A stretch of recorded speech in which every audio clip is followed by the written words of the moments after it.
Heyo Friendos, and welcome back to part two. Yes, the second part. Our first ever second part, two-parter. Video's second part, this is the second part of the one we're just doing. Is it 4? Is it 5? Is it 4? I don't know anymore. But yeah, it's the first one we had to split in half. Second half. So you'll notice here there'll be a little point where the quality of sound will change again. And then after this one, or the one after this one, the sound quality should be a lot closer. The sound scale between like me and the guest, should sound a lot closer. So it shouldn't be as disparate and very like one's high, the one's low. So I think we figured out by the end of the second half here. Or the video after. I think that's this one. But anyways, just check in. That's Friendos is part 2. Woohoo! Our first part 2. Ooh, whoa. Do. Now your Friendos. Enjoy to Lou. A charming moose. Bye-bye. To Lou. Bye now.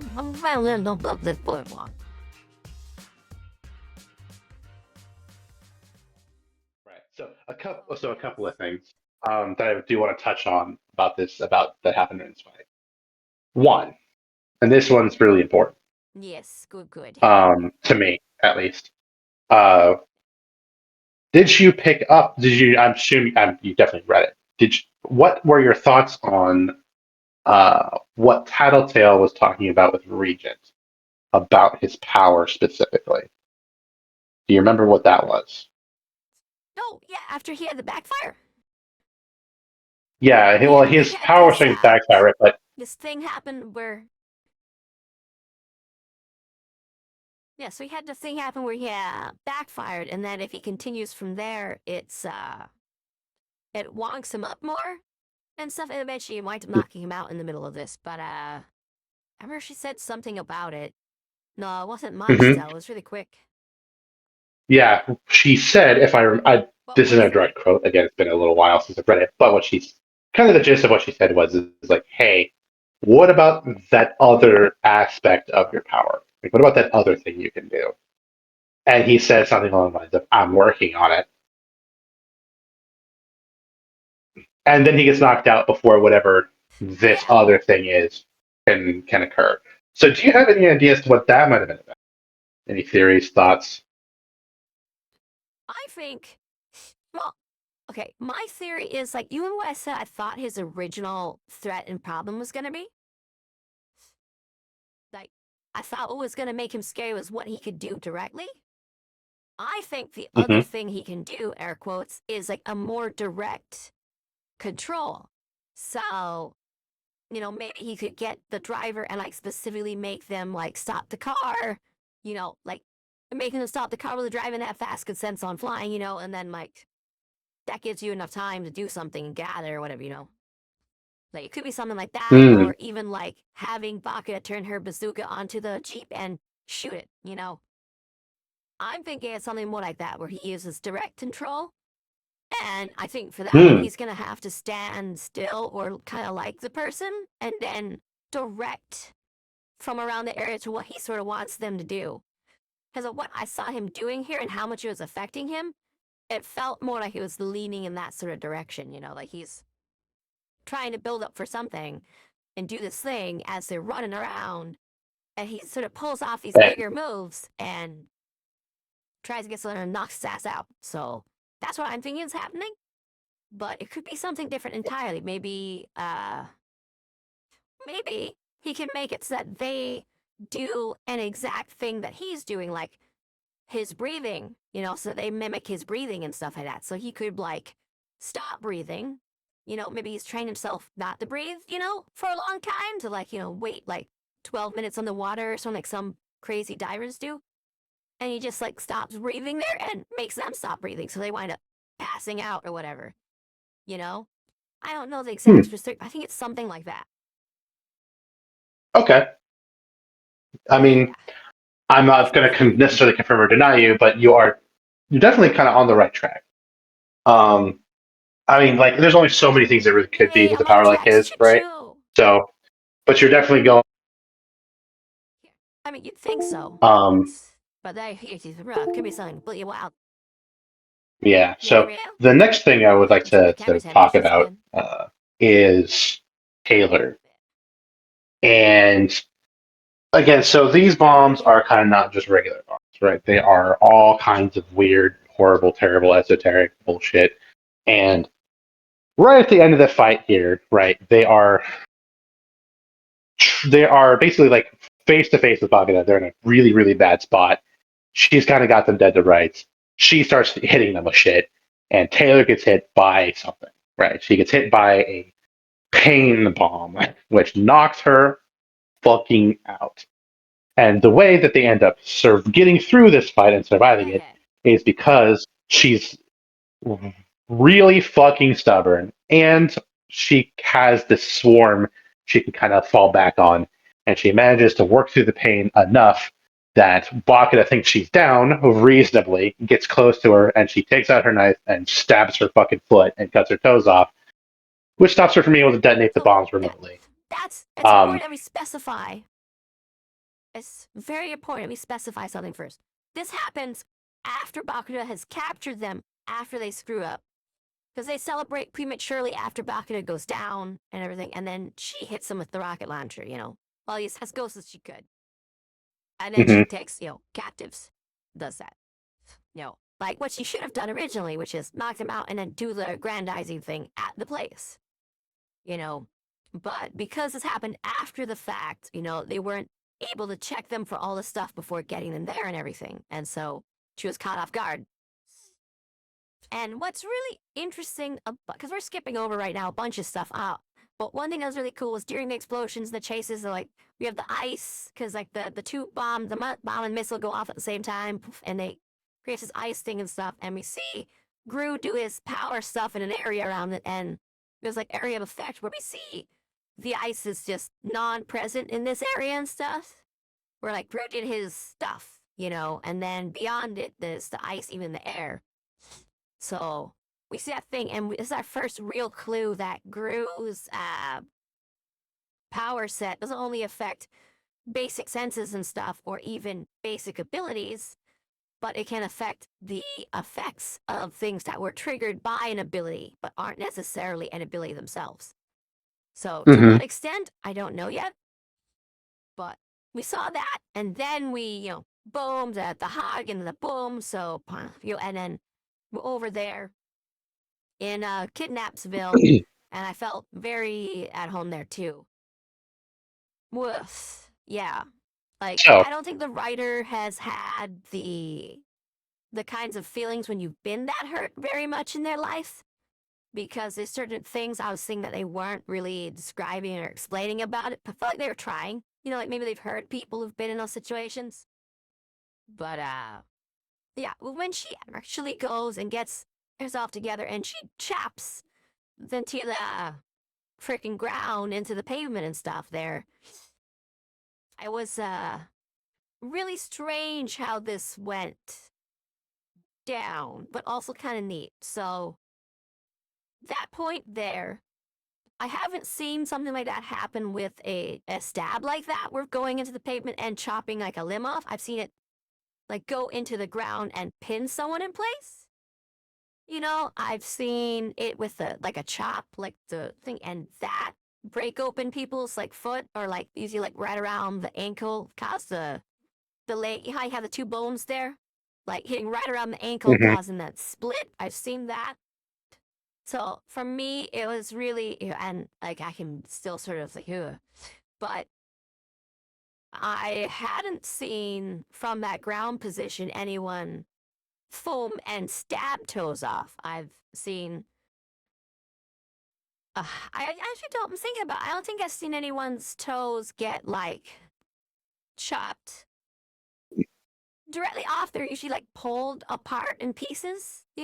So this is a little different for me. But I'm like, yeah, I can see it. But it's just strange that it was the stab that did it and not a chop that did that. So that was the only thing really weird about it for me. Because like I've seen people on their sudden adrenaline spike and whatnot do some crazy shit, especially if they're already fucked up, or cocained up, as just happened a lot, because then they don't even know Yeah. how screwed up they really are. Uh, so I've seen that, and the way she's able to get that blade over to Gru from out of the ground and stuff there, that was pretty neat. Impressed with her for that, especially this is her first time in this sort of like physical space that she's at. Like she's all Hmm. this blood loss and all this stuff, like getting there with so much blood loss is a lot harder, but her blood loss was coming from the head. And I've seen a lot of like, especially Russians, where the bleeding from the head triggers their adrenaline response. So it was neat, a very interesting scene. And the area was kind of a shitty ghetto version of what I was expecting Bakuna to have.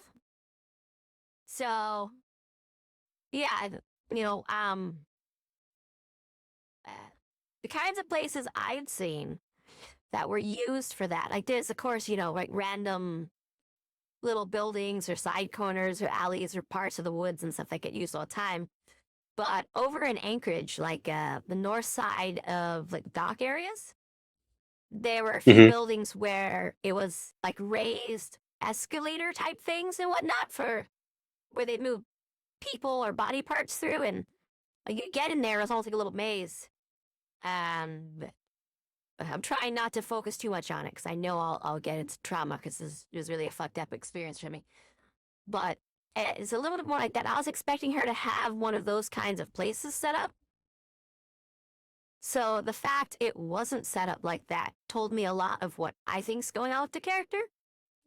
Like, I really think she's rushing things and is worried about running out of resources. I think when Lung went down, a lot of the ABB started to, you know, disband right away or cave into infighting, Hmm. and that she had to do a lot to keep it from falling apart, and then get all these people there. So I think that's why the surgeries and stuff and all that was really important because, you got to get the Korean leader, you got to get the Laos leader, you got, these different little groups so they don't freaking kill each other anymore. And they're more worried about dying to you than they are about killing each other.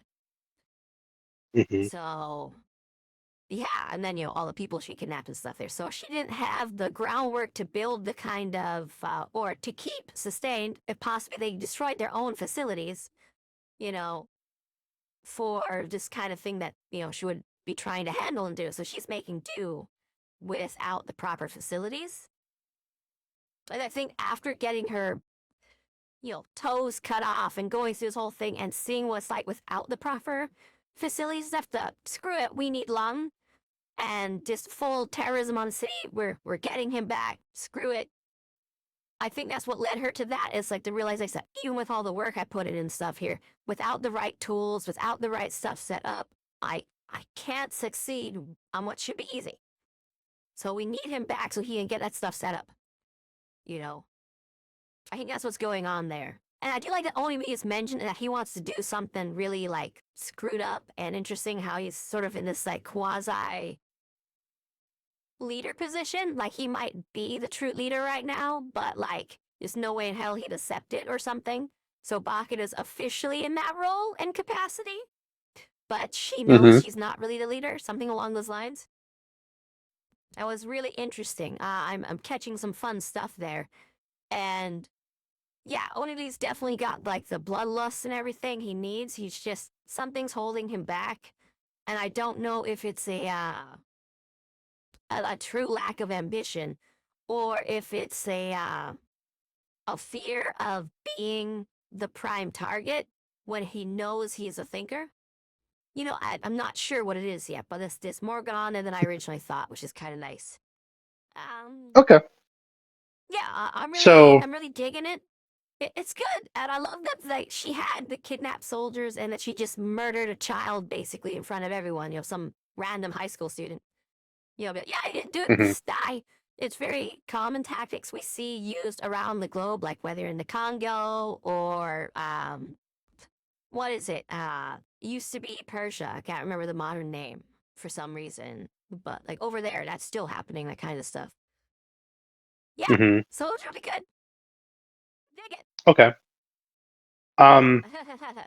right. So the thing that I really wanted to ask about real quick was I like how her toes are painted. That's cute. it's not deep. I when you kind of get into that brain state of holy shit, I'm fucked. It's weird sometimes what your brain focuses on. Um, and that's kind of like Yeah. kind of what I wanted. That's one thing I wanted to ask about because one of the things that happens after she's hit with this pain bomb is that she kind of comes as a realization that it hurt her nervous system pretty bad. Like it fucked it up. And there's this sort of like level of numbness that she has now that wasn't there before. And it occurs to her that that is very likely to be permanent. Um, and then she has this particular thought of like she's not gonna really get to know what it's like to like properly to be like more physical with somebody, right? So, and that is to me, right? That feels like a very traumatic thing to have thrown onto you at a young age, right? Especially when you're like sort of coming up into adulthood and you're dealing with these hormones, right? And to suddenly have that like just Yeah. taken from you Woof. like that feels rough, buddy. You know what I mean? So I was wondering if you had I any lost, thoughts yeah, about like, that. well, I do have thoughts on that, I lost half of my sexual organs to cancer, which is, sucks, but whatever. Uh, and I lost my ability to draw and, paint and do all that stuff. Like, I had to restart from the bottom because someone went and, for shits and giggles, them and their partner, you know, uh, basically just held me down in my nice little bed in the place I was at and skinned and twisted and broke each of my fingers. So, yeah, she lost something important that she's not going to get back. And, she might do all this crazy work and maybe by some miracle she'll get some semblance of it back. Like, my mom had her sexual organs ripped out of her. Like, she actually managed to somehow regrow enough where, she was able to have a kid again. And like, so there's enough of a piece left that was functional that allowed for that to happen to it, grow back and be functional. And of course, that got her and my dad completely off guard. They thought she was sick. And when she got pregnant again, because she was never supposed to be able to do that again. Yeah, no, this repaired Mhm. itself. What the hell? It's back. You're like, no, it's gone, boy. So, at this point, she's standing on hopes for a miracle when it comes to that she wants things to change. But Mhm. she doesn't know if it'll be permanent or not. She, under the assumption it may be, and I think it's important that she's made that connection that this is a damage to something so important and intimate to me where I might no longer be able to do this, especially if she does get it back or whatnot, because anytime you go into a fight, it's permanent, like it's not like a video game where you just heal up afterwards, like, but you're fine. There's injuries and stuff that I have that I'm carrying forever, even just for like walking in the wrong part of town at the wrong time with people I knew. Like my leg is not magically gonna heal the full ever. I have this injury for life. So I've actually thought about it. She's thought about a lot of things, by the way, too, while trying to think and having very difficult times thinking. And the Mhm. fact that she took the time to think about that and really let herself feel it is good for her. I don't know if she's like what she's gonna do with that information, but she's acquired enough wisdom about fighting where she can learn to take it seriously. Like with Lung, she did, but like there's the like with Uber and Leet and stuff, she was more there. Like, okay, we're having a weird confrontation, you know, treating it more like like an argument that's more physical, and Hmm. then hold back at things just like get the hell out. But I think now she has the wisdom from combat experience to recognize Play for when keeps. and what combat is and to really deal with it. Yeah. So this was good for her mentally, but this could be it physically for that. And Hmm. if she really believes that she can't be so intimate or that she might even be sterile, ah, the money from crime is more important than ever. I don't know if she'll Hmm. make that connection. Because, like, if you've lost that, the only way you're having a kid or anything like that is through money. Like, you're gonna need to use your blood to get stem cells to do this thing to then put into an artificial egg or stuff like that to get a child. It's gonna be a lot of work, and it's all really expensive no matter what route you go. Woof. Yeah, it's So also kind of important that it's the her story life takes state, place in and she like doesn't know how 2011. bad it's really gonna be. Yeah. So So like this, how the fucking crazy yeah stuff to that expensive wasn't. trying for that would be, and how unlikely it is to work. Like, Yeah. woof. There's so many scams around that time too when it came to that. Like, her life could be Hmm. totally just screwed. Yeah, it's So entirely yeah, possible. And like so, it's really a big one. Yeah, I did want to take the time to talk about and this in particular because I believe woof. that to be one of the most important moments in the entire story to Taylor and the direction that the story goes. And I feel like it's often glazed over or acknowledged and then moved on from and then forgotten. And when people are talking about stuff later, they forget about this, right? They talk about the stuff that she's doing and her mentality and stuff, and they forget that this happened. They talk about the way that she takes hits and fights and keeps fighting and gets up and like almost like fights through the pain at an almost superhuman level, forgetting that this happened, right? They see her persistence and her like endurance and stuff, and Yeah, they think like, and they comments about it, and they forget that this happened, right? And it's something that my mind always kind of circles back to when thinking about what she does going forward. Um, I think a lot of things come back yeah. to Well, this specific moment. So I'm glad you have the same sort of thought process where you're like, yeah. yo, from So now on, she's like this. She's finally internalized. yeah, You could die, right? This isn't this isn't a fight. This not is only like could about surviving. you die, but everyone around you could die. And like, you understand what that means when you've been at that point, that it's not like a little haha Yeah, thing, it's real. that pain bomb Like could have after been that, you anything don't else. pull or silly things. Yeah. Like there's, I don't, let's see, around where like Clat Elementary is in that part of like Anchorage, that side of things. No, I not at all. But I Anyways, I, I so, don't know where any of the schools are in around Anchorage. there, and, go ahead. Around the woods over there, traveling all the way around the school and then back around by the main roads and everything, all the way down to like Huffman. There's a bunch of different stuff going on, but one of the things you'll see is in little openings, and there'll be a little like dig into the ground, and oftentimes there'll be a heart just in the middle of that. Now, usually it's like a moose heart that someone or something has, taken and put there, like fresh out of a moose that they've killed, and you don't ever see the freaking rest.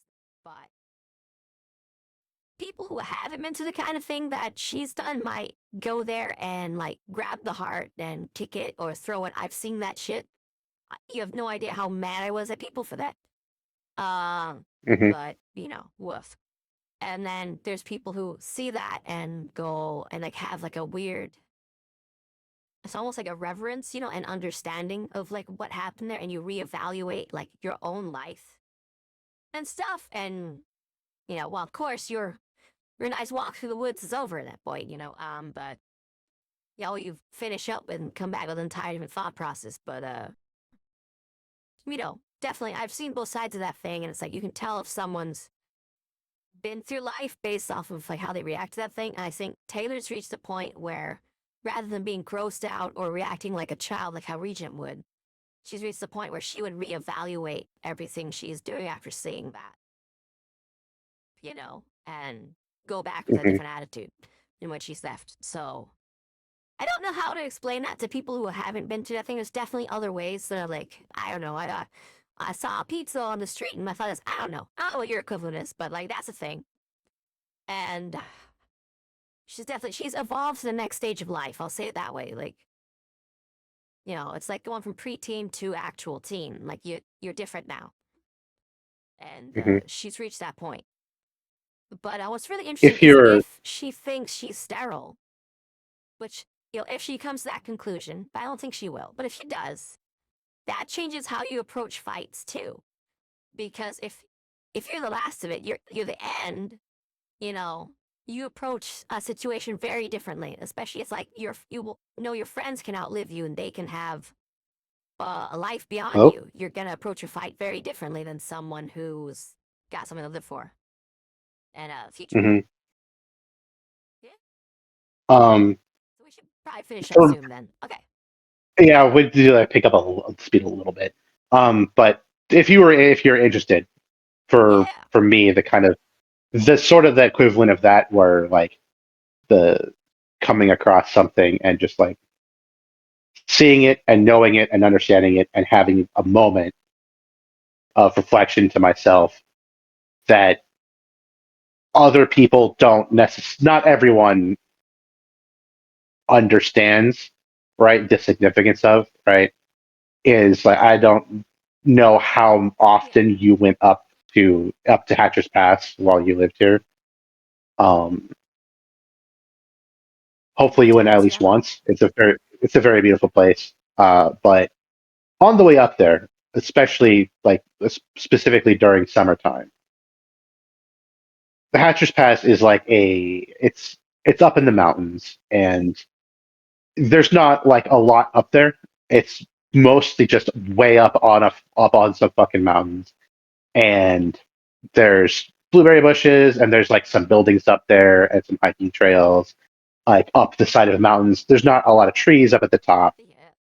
But on the way up there is a long, sort of winding road through a foresty valley, and there's a river that you kind of follow along the entire time. And because it's so pretty up there, there's many, many, many, many little pull-offs, little culverts, little parking spots, and little, very short walking trails that go down to the river. And I have spent a lot of time at those places, uh, and I couldn't even tell you how many pairs of shoes dangling over tree branches, and it's just a little Yeah. moment, every single time. Yeah. Yeah.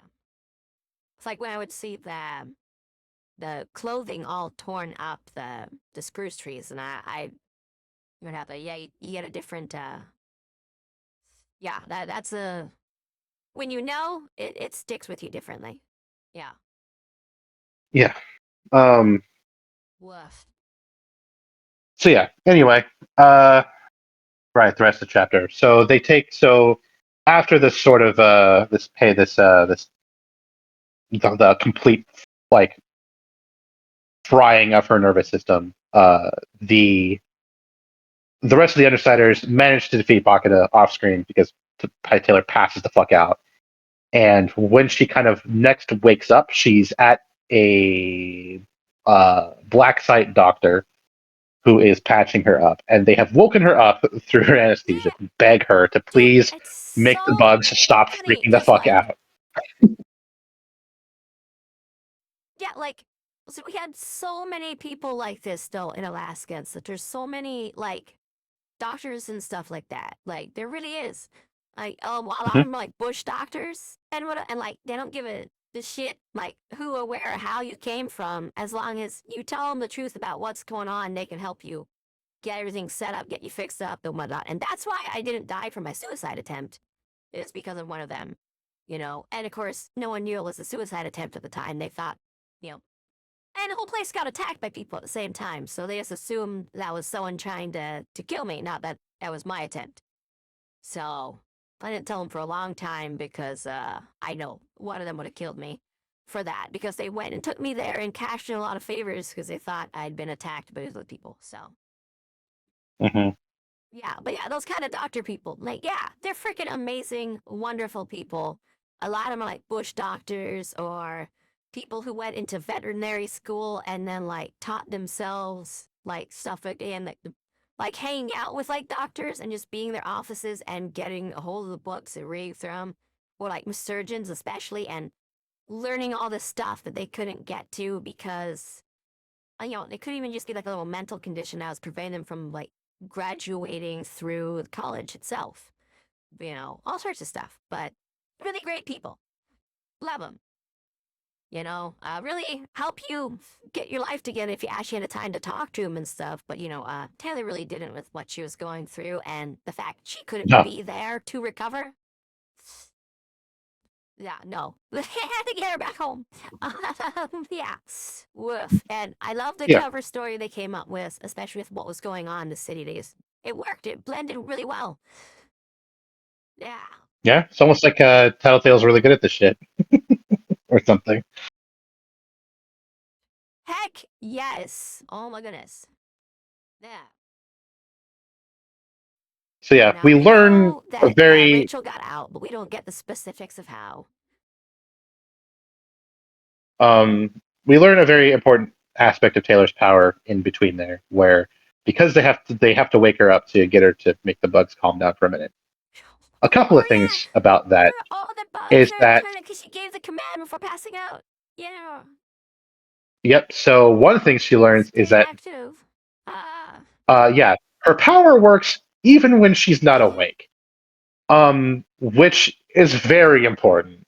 yeah, So because we kind of already knew that, because she had mentioned right at the very beginning that she would give her bugs orders at home, like all the Black Widows and shit, and leave and come back, and they'd still be following her orders. Like her orders countermanded their instincts, their minds, everything. They follow her orders until she gives them a new yeah. order, What we even if that didn't new order know, is go back to which was normal. interesting, was that we didn't know if that would catch new guys if she sent out a command until this point, where we see that the amount trying to get in is a lot more than what she had where they were. Hmm. So that's the one real big like piece of news we got. Like if she gave a command of like, yo, all y'all go do this thing, it will catch more if they wind up in the range and stuff. So that's a good new thing we learned. Wow. Hmm. And the other thing is that she realizes that she can hear music across the street, um, which kind of ties back to Yes. the And she time can she tell spent that in the it's mental music. hospital. Yeah. Mhm. Oh yeah, she's probably like keeping a lot of things down, man. Oh yeah. So like we kind of again, that's another thing we kind of already knew was Yeah. that she can hear through her bugs, see through her bugs, get all of the information that they have. The problem is that her brain just simply cannot handle all that shit, and she's had to block most of that out. She mostly gets like specifically their positioning, as well as their what they're feeling, like their textures. Um, and Oh yeah. beyond that, if she wants more, she has to push, and it's exceedingly painful. But here in this sort of drugged up state, she's kind of hearing through them again, and it's not as bad as it was before. So that's kind of an indication that she's kind of getting better at getting more information out of her bugs than she has been up until this point. And over time, she'll probably continue to get better at that. Yeah, she's been like building up the capability to do more. Well, by practicing, by using her like she has this talent now. She's using it more. She's starting to get some skill with it. Oh, what a what? Yeah, crazy, right? Yeah. Um, Yeah, and then she passes out and wakes up This, again in the house, in her house, um, and Lisa and Brian are talking to her dad, and she's like, "What the yeah. fuck?" This is when she finally, yeah, it's when she finally realizes, like, just how dangerous and, like, wild and wacky everything was. That, like, yeah, they always could get a hold of your house. You know, they could always be there Mhm. anytime they wanted to and stuff. You Oh, know, like, oh, yeah, they're with your dad right now. yeah. You think You Lisa know, didn't they know know your home everything address? about you, and they always have been able to this. Yeah. You know, and so yeah, so that's a really great moment, and just how capable they are of lying to a normal person and making like a superhero fight look like Hmm. it wasn't even that. You know, Oh yeah. like woof, she's finally starting to get that. It's starting to click. You know, Hmm. so that's good. Should have figured this out a long time ago, girl, but she's on it. She gets it. Yeah, and You know, before we her dad get has to now the met end her here, friends, at least two of them, has been. Yeah, yeah. yeah. Um, Now that we've kind of like got this sort of confirmation that Lisa knows way more about Taylor than Taylor thought she did, um, how good of a job do you think Taylor has been doing of keeping her true plans hidden from Lisa? What? How much of that do you think Lisa actually knows?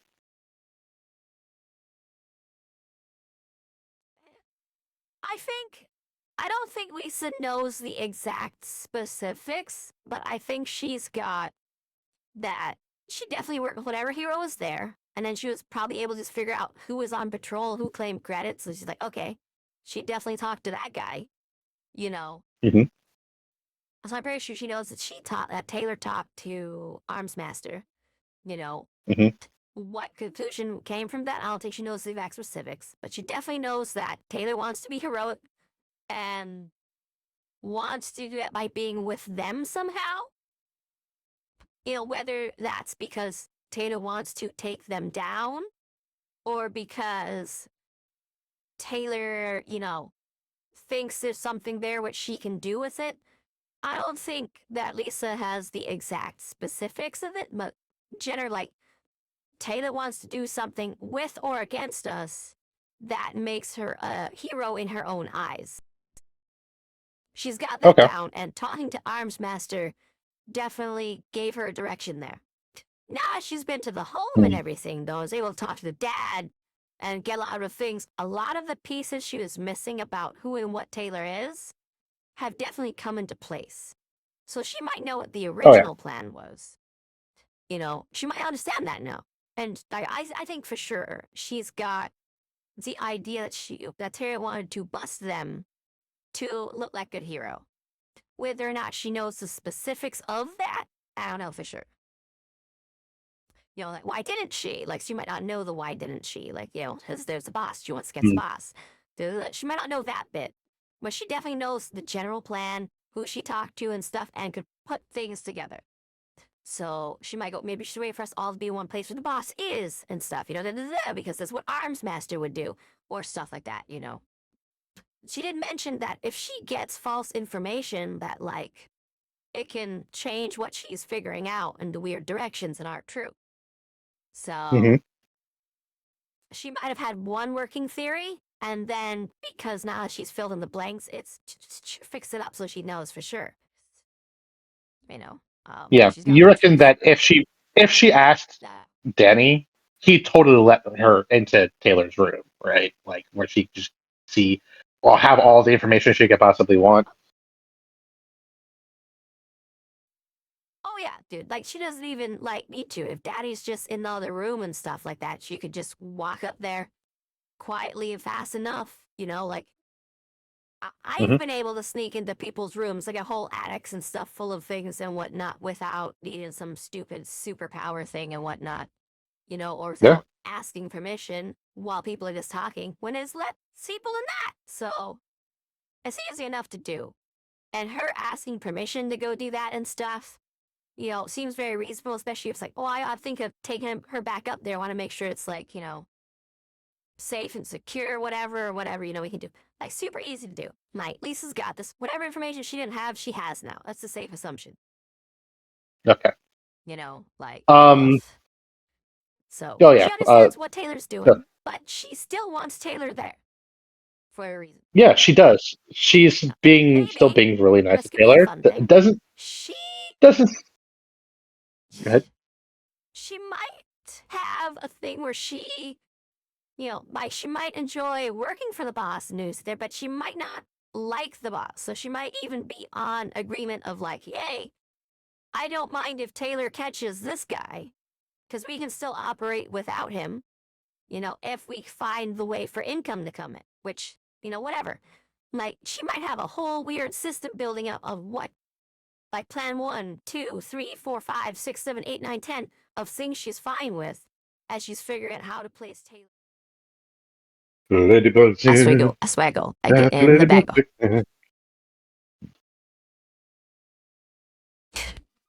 Heyo Friendos, and welcome back to Parahumans with your host, the Belly Goldheart, and my good friendo FallenFromGlory. Yippee!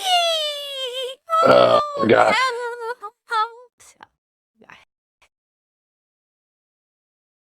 All right. So we are gonna finish this bit up here. We gotta talk it. Yeah. This is not Oh, going we to are tack clipping on to it. the end of the I'm last just putting this in. This is part 2. I'm tacking it on. I don't care. They can get a second intro. Yes, the classic mid-video, the second intro. Yeah. Yeah, video second intro. This is a thing that'll happen if editing gets too hard. It did. Technical issues. Woof. Right, Yeah. well, it is oh my only goodness. 2 days later. But yeah, I'm not. Yep. Yeah, the 2 days later. I could read nothing more of yesterday.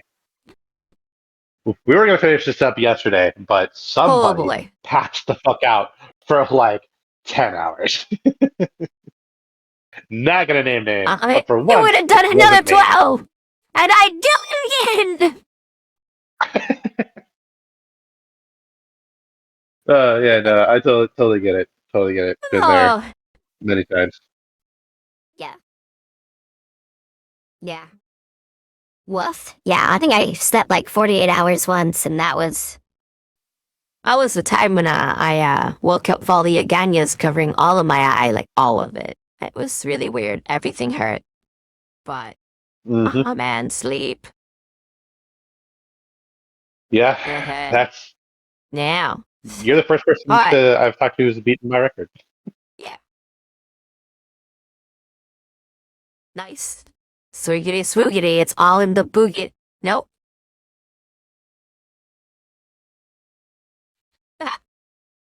Check my flow off. Okie dokie. You wanna send a basis for us of what we doing, yo? Swiggity swoogity. 100%. So last time earlier this episode we covered. Well, technically we covered the whole thing, but my headphones started to die near the end, and my audio got so bad that you couldn't understand me for the last couple of minutes. So we were rushing through to try to get through it, and then at the very end, it was just kind of just you talking for a few minutes, and then we cut it off.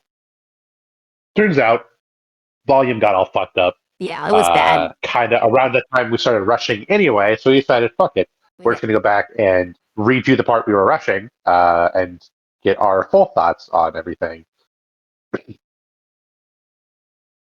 Yeah, and hopefully fully fix the audio, so it should be, this part of the video should have us at like an even volume, or really close. Yeah, like the rest of this video, which is way off. Same with all the previous videos, but in different directions. So yeah, this one should be correct and good and viewable and should all be better from here. Woof. Hopefully. You never know. OBS might just decide to change shit on you. It does that. It's freaking better, man. Oh my goodness, like when I finally updated OBS and then it was taking it like 4 times the amount of space to record videos and it took me forever to adjust. Yeah, like that.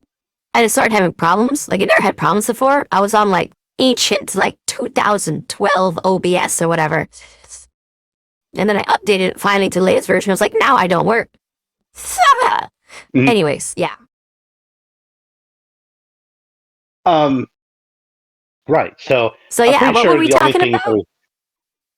Yeah. we got through everything up to the doctor visit, and I'm pretty sure. I don't know. You have the recording, but I'm pretty sure we just I have don't to know. go Yeah, over. but I can't hear. I'm What? still home. Your voice has gone out. I think duh. Oh, Abo? you're back. Abo, abo, abo, abo, abo, abo, abo, abo. Okay. That was weird. Thank goodness it was the easy fix, not a weird one. Woof. Yeah. Okay, So I'm pretty sure we just have to go over Danny boy the under credits meeting and Danny, stuff.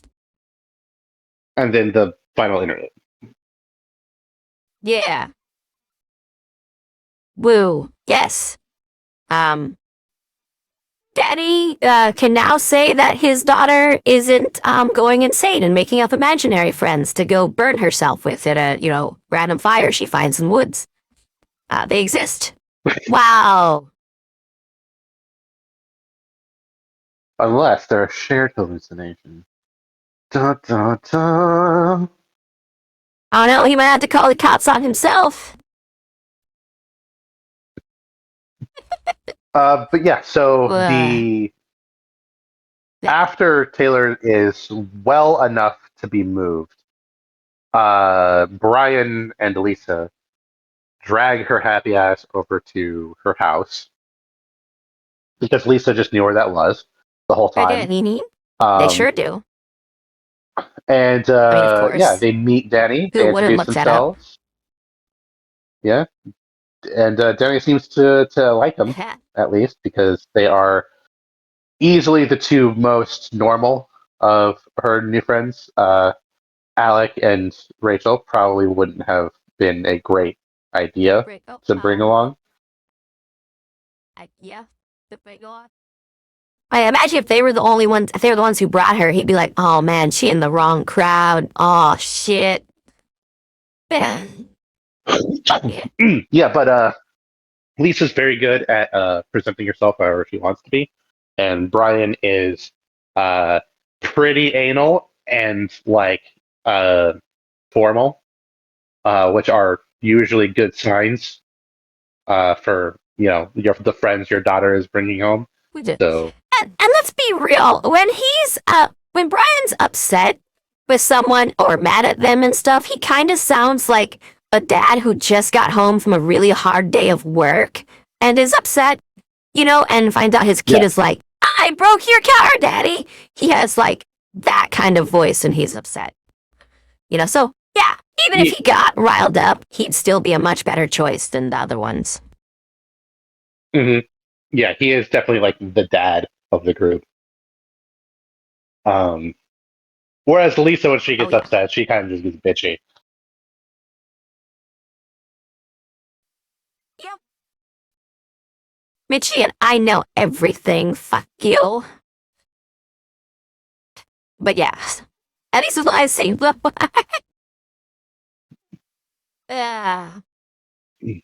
boop bap boop beep boop bap. Yeah, I do. I think yeah, one thing we them were being there, that was pretty good. Yeah, we were rushing this one. Say meow meow. We were rushing this section, but one of the things that my ears feeling weird. we were going over was the fact that Lisa now has pretty much access to any and all information she could ever want or need about Taylor. And I had asked. Yes, she can now kill Taylor with no regrets. She could. I mean, if that was like her goal. Right. And so that was one thing I asked was how much information do you think Lisa had this whole time? And how much does she have now? I think Lisa had the vast majority of it, but like knew there was shit she wasn't getting access to. you know? And now that she's finally there in the place and her Danny talking and stuff like that, I think she's been able to put it all together. Whatever she was missing, she now knows everything about Taylor's motivations and stuff, what she was out there doing, and what she felt like doing to them, and like how she's sort of conflicted about it. She might even know more about Taylor than Taylor does at this point, you know, which is pretty freaking baller. But what's neat is Taylor finally figured out that's scary. Oh no, they're in my life. This is real. Oh my goodness. Like the people I hear, the ones who were shooting to get people and the villains stuff, they're here in my house. You know, I think she finally made a connection like, oh, they could have found my house. I never told her they could find my house anytime they wanted. I'm like, wow, ooh, they knew it. I was like, yeah, girl, of course they did. The fuck are you on, crack? No, but like, that's the only excuse you'd have for not knowing. Bitters. Like, She's yeah, finally you have realized lots of stuff. people. Yay! Wow. Come on. One of them's whole thing is like intelligence gathering. Like, what the hell were you expecting? They're not gonna gather intelligence on you? Someone who has not ever been hiding their public identity with even like a VPN? Like, not even that? Come on. They know everything they need to know about you.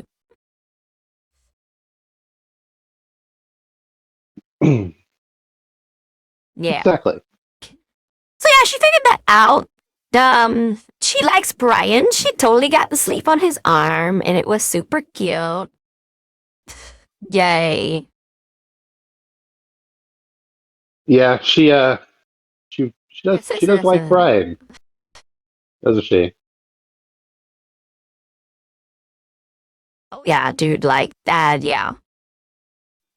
If they ever get to a point where like she tries it and that, and we go, girl, shut the fuck up. You know you love that man. Yeah, we'll see how that goes. What? Yeah. In the future. Yeah, Brian's gonna be like, I'm sorry, I don't date snow bunnies.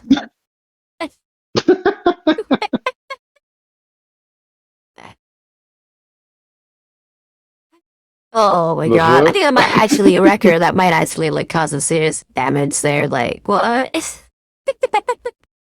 Woof. Anyways, let's see here. There's some stuff going on here, but the important part is that her dad has met them, knows Brian and Lisa's faces and that they're real, and that the people she's talked to, and has opinions about them, and has developed certain ideas about who and what they are and what they do. Like, excuse me. But he now thinks that Lisa's dad is a doctor and stuff, so he might ask questions and things about that moving forward, like, blah, blah, blah. He wears clinic, stuff like that, but you never know. Dads do dad stuff. And Taylor now realizes that, reality is real and like things intersect, and of course the intelligent villain people can find my home. Duh. She's so silly. So that's important. Her worldview has changed on this point. She now understands some things better. And let's see here. The way that Lisa has been interacting with her this whole time, including this point here, makes me think that there's something to that. Like it's more than just her playing a game to get a little fiddle and like have her backup on, in case like Rachel goes down. So I don't know what that is yet. Maybe Lisa had a sister and something happened to them or something, and she's sort of like, this person has some of the idiot qualities my sister had or something, and it's like latching onto that, or I don't know, maybe she's just got some weird other thing going on where she's like, I need someone who's too dumb to realize how intelligent I am to be around, so that, I can feel like I'm with a person or something. Like, I don't know what it is, but there's something to that that's more than just what I was thinking before. I'm excited to eventually figure out what that is. So, yeah, little hints and stuff like that sort of building up. I want to hear. Get in those comments. Make guesses. Yeah, but nah, the people who already know, I want to hear from you. Say your things. And what they think of what you just said, because whoa, Oh, I holy actually got shit! one comment on, I think it was the first video, where they're like, there ain't no way she just guessed that. And I'm like, I don't know what I guessed. I'm so excited to find out whatever it is. I need to go like all the comments on the videos. There's like 4 total, but like I need to go like them all. Yeah, I mean, whatever Yeah, I'm so y'all are excited. feeling about how you're like, how the fuck is this person guessing any of this shit? I don't know either. Yeah, It is a yeah. consistent thing I'm that so you excited. manage. I don't Well, I don't know, no, I'm so but excited for making some my guesses on this one because I got these ideas and yeah, I'm like, now these seem so right, yeah. especially since now I know a little bit more about where the writer was coming from, man. So I don't know if that's gonna tweak my perspective in the wrong direction or the right direction. But we'll find out. And I will find out almost immediately after this because I'm going to start reading the next chapter immediately afterwards. And I have thoughts about the next chapter. So I will find out if I'm wrong or right pretty quick with some of my things. Yeah. Fantastic. Yeah. Woof. It's just like it's consistently your guesses are either so far out into left field that they're not even in remotely near reality, or they're almost or actually exactly spot on, and there's very little in between. Right. Nice. That's what you love to hear, to see when someone started up something that you know. And again, I have no idea. I've never read this before. Like I said, I've seen very little about this at all, and I didn't even know this what it was about at first. Man, you showed it to me, and I was like, "Oh, cool! I saw that character once." That's been basically it. So I'm having a great time. I'm learning as I go, and it's just wacky and fun. Yep, I'm definitely also having a fantastic time. So, um, yeah, at least thankfully, whether your guesses are But yeah, super far off or basically nailing it, my reaction is going to be basically going to be the same. So I'm not spoiling too much. oh yeah, it's wonderful. Like the few times you've spoiled things for me, it's because of like I don't know. There's like definitely a big reason to it. Like the whole guess. I think it was in this video actually, like the earlier parts of this video, with my guess about Sophia and what was going on Yes, there. that was a video. Like, yeah, yeah, yeah. Like that one, Yeah, woof, But like, nay, I think y'all passed that shit right. Like, I'll feel so good. yeah. So there are like the only time I will directly confirm or deny your guesses are if you're like I'm as if when you are get into that mode of I am 100% sure, and it's going and like the result and the truth will affect my enjoyment of the story. Um, that's kind of why I interjected in there with like Thank you. I appreciate it. confirming one part of it and me and Yo, like dog, wait. yeah, it's like you're partially right, partially wrong, and they were and hopefully in the direction that you're like, yes, I'm glad that I was right about this part. I'm glad that I was right about that part. So Yeah. Well, woof. Yeah. Anyways, yeah.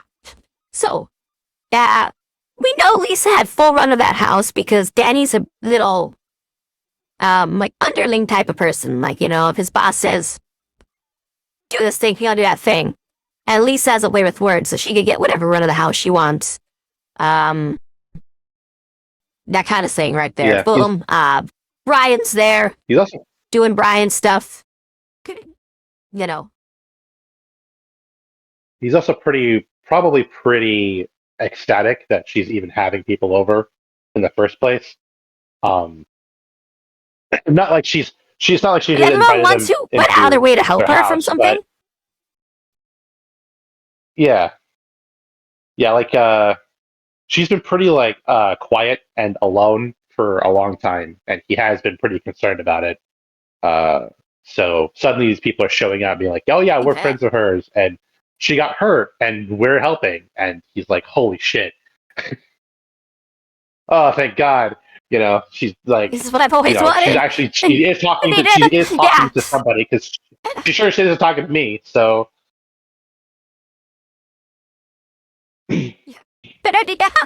probably, good for, And like, look, Brian looks like he's got his shit together, and Lisa apparently has a doctor for a dad, so she's set, so he's like, okay, they're people with like decent like families and lives, and they got their shit together. So they're gonna help her get back on track and everything. It's gonna be real good for her, You gotta be thinking stuff like that. It's nice. Yeah. Yeah. Or maybe the story will pull something out of me. It's like, Daddy's like, what? I can't believe one of them ain't white. It's the craziest thing ever. I don't think so, though, because Daddy would have had that fit then, and he didn't. Yeah. No. He's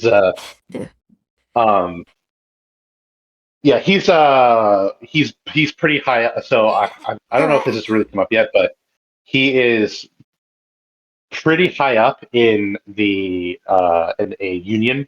He's a union worker or like a union man, but like he's like in like the actual management side of the union. Like I believe he's like the hiring. He's in charge of like hiring. Oh wow, that's a lot of responsibility for that. Yeah, so he's like a union dude, like who works like down at like the docks. So like I don't, if he had any issues with if he was like racist at all, that he wouldn't have gotten there.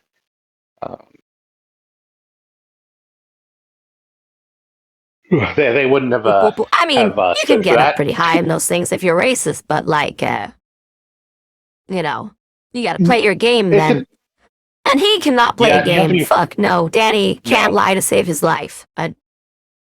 No, you'd have to be super careful, and it depends on what city you're in as well. And like this one's like on the East Coast, and they've had like a massive influx of like Asian refugees. So like it's New England. It just wouldn't have worked out, I don't think. Especially not with someone as straightforward as he is.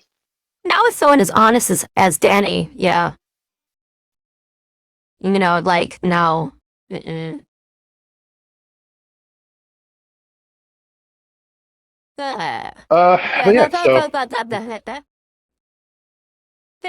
Yeah, it's a cute little scene where Taylor has a minor panic attack. Let's see here.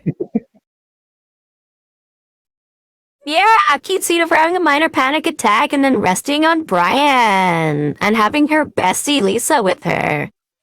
Wow. Yeah, she's like, oh my god, awesome. Lisa actually is her best friend right now. Holy fuck. Yeah, she is. And I don't think Taylor has really realized that, but Lisa certainly has. Oh yeah. Dang, wuss. Mm-hmm. Yeah, I feel sorry for Taylor. At the same point. Girl. Yeah. Woof. She doesn't realize how deep into this she already funny, is. When I ran with She's got these people in her house. She's sleeping on one of them, trying to bury this crush that she definitely knows she has. And this other girl who's definitely her best friend at this point is just like who has all the information she could ever want. Like, it's already like? Do you think it's already too late for Taylor at this point?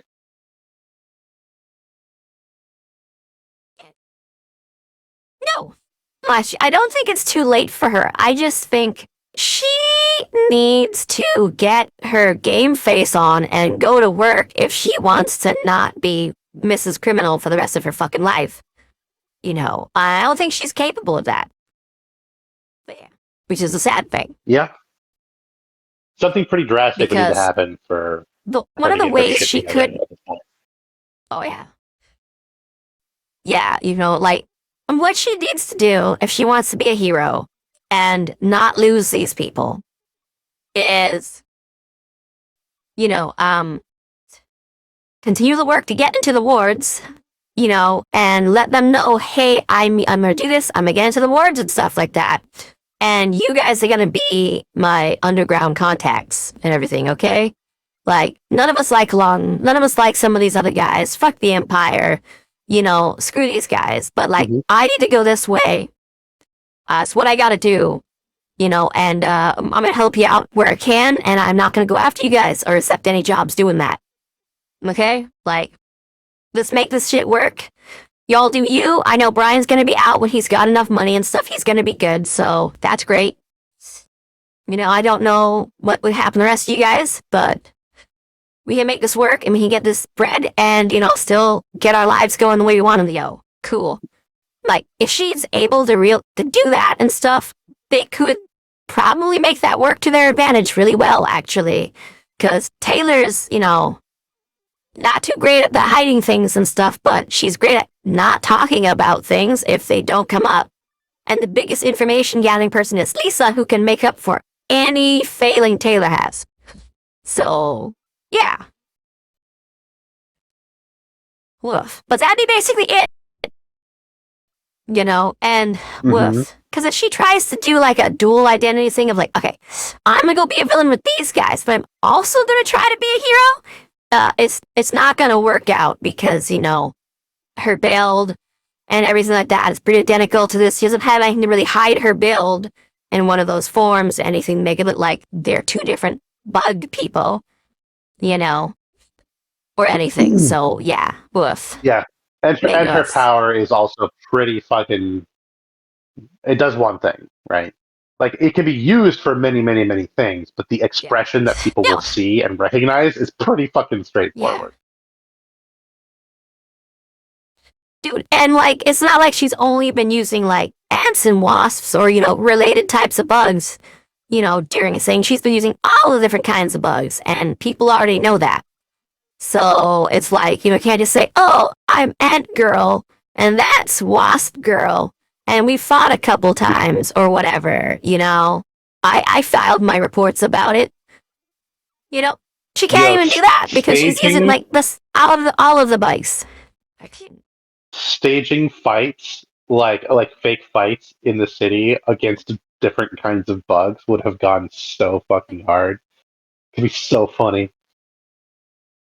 It's like, oh yeah, no, I'm totally fighting. Yeah, and like she could fill a bunch of bugs into a suit thing to make it look like she's fighting someone else. Like, she could do that. She just had to make it like, light enough and everything like that there.